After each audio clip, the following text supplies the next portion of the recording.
Hello everybody, this is GeneralJannis, and today in Chaos Tactics I'm going to be talking about the Death Card Grand Tournament winning list in the Gonghammer Grand Tournament. So Daemon Engines and Mortarions galore winning a bigger tournament. So let's take a look. So today, when you will be seeing this video, probably it's the 24th of July, I will be away on vacation, pre-recorded this video before leaving. So I was looking at the 40k stats, and then I was looking at taking a brief look at Richard Hill's death card list, winning a grand tournament in Australia last week for Nephilim. So with no further ado, let's take a look at the list.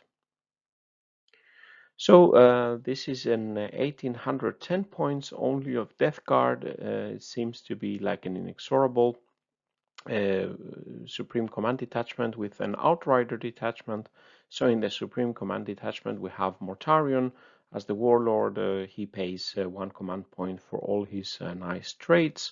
I would assume that taking the something like Miasma of Pestilence, Gift of Plagues, Curse of the Leper, and then selecting according to the match. If you want to go Gloaming Bloat, probably is one of the best traits for Mortarion, or you can take something like Ferric Blight, so the other units can benefit more from the AP -1 extra.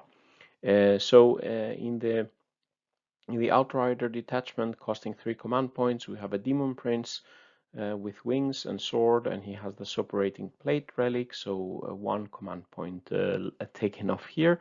I would assume doubling down on Miasma of Pestilence for this psychic ability, so 185 points for the Demon Prince.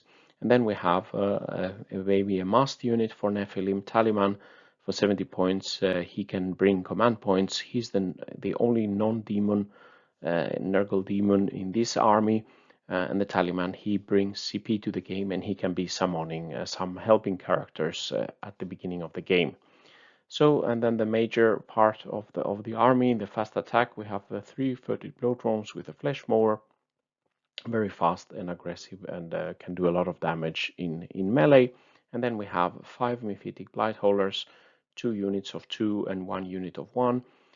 So the Mephitic Blight Holders, they have, of course, the multi-meltas. They have the missiles. The missiles can also be if this enemy is facing some chaff and stuff like that, the missiles can also shoot the crack missile version versus horde type enemies. And then in the heavy support, 1 Playboy Scroller with entropy and sluggers can stay in the back and fire the mortar and bring some even more anti-vehicle shooting with the entropy cannons. Here we have the entropy cannons, we have the multi-meltas, and then when the flesh mower is coming to melee, we can be killing a lot of stuff here. Mortarion also a very big threat. It can do a lot when he comes into melee. This army has 190 points in reserves to be able to summon, and I would assume that, of course, with this list you would be summoning Epidemius, 405 points. Epidemius can boost all of these units a lot, and I'll talk about that in the next slide. And then when you have around 80 points left, 85 points left, and I was thinking which one, what more demon can you take? Poxbringer can bring something to the table, I would assume. You could also add some troops or something if needed to hold some objectives or something like that. So depending on the game, you could be or summoning Nurglings or something like that. So in essence, you are presenting the enemy with a fast and hard-hitting wall of toughness 7, toughness 8 type of units. Only the Taliman, who can be protected by Lookout Sir, and the Demon Prince basically have less toughness, but they are still everything is quite durable here, and you have a lot of non-degrading fast attack units. So what would the demons bring to the table? The units that we're summoning, and I've done a lot of videos on Epidemius, so just summing up very quickly here. So Epidemius is only 6 power level, so you just need to roll more than 6 or more with 3 dice.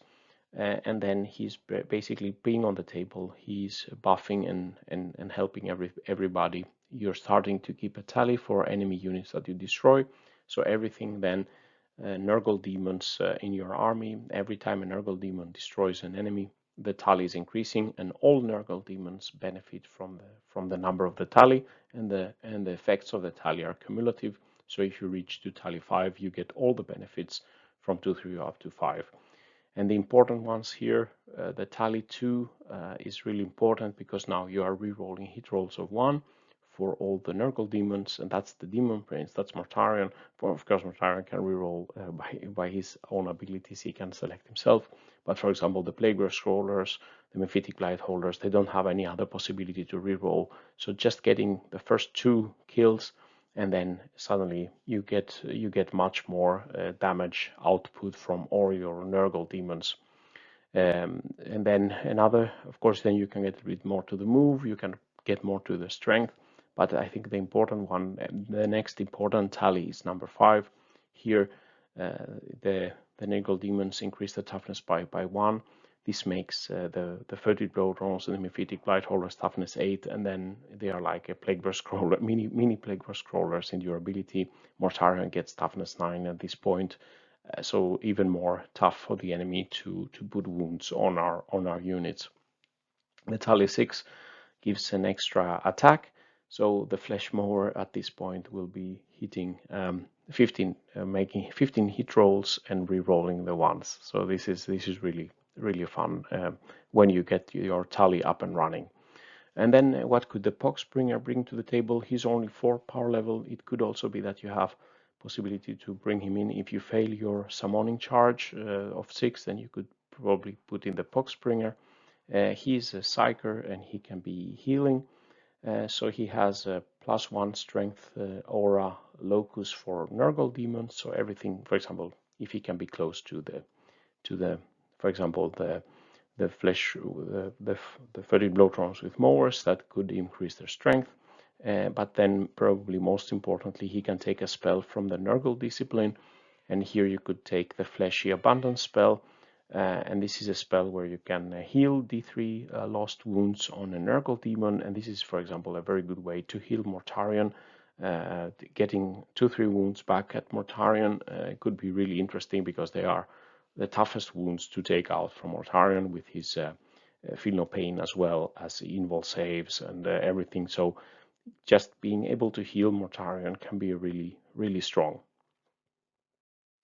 So what type of secondaries could you consider with this type of list? So I think, as I said, this list is fast and also high damage dealing. You don't have a lot of objective secure.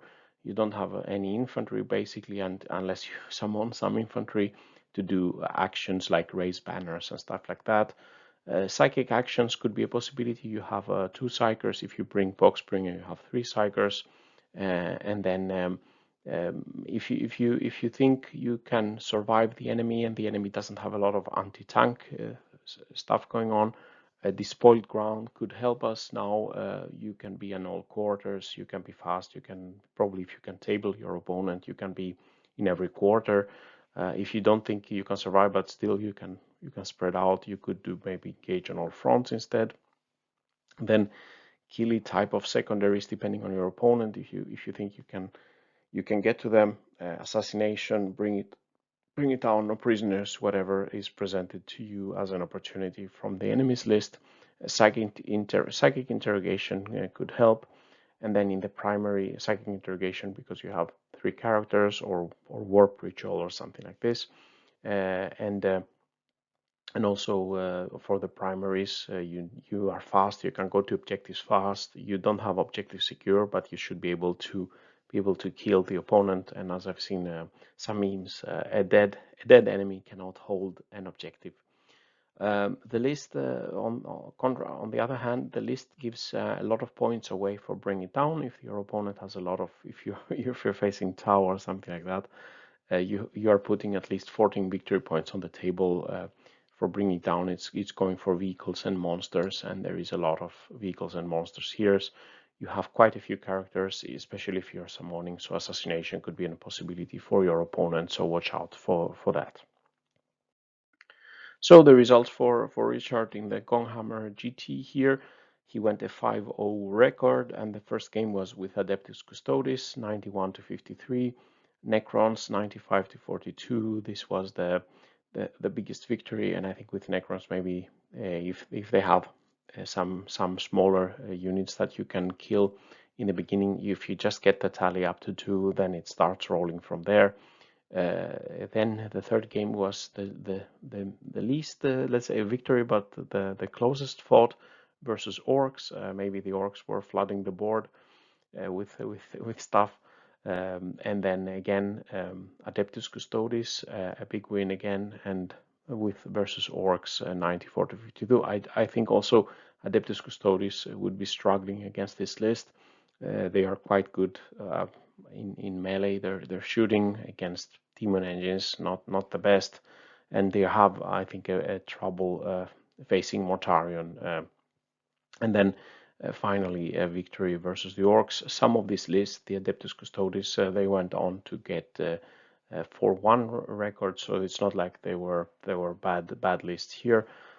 So finally, 5 games, 459 points, and 2 points more than there were 2 other undefeated lists. Adepta Sororitas, very high in the meta now. They didn't face each other here, so it would be interesting to see a match of Death Guard versus Adepta Sororitas.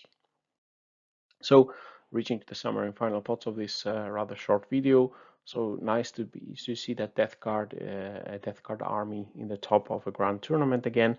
Congratulations to Richard for the good results, and I'm really looking, yeah, maybe in my next test game, maybe, or in my next tournament, or local tournament or something, I'll probably go with good. I'm tempted to try a Daemon Engine list. So this concludes the video. What do you think about this this list? Let me know if you have played something similar. And this is everything for now. GeneralJannis signing out. Stay safe out there, and bye bye.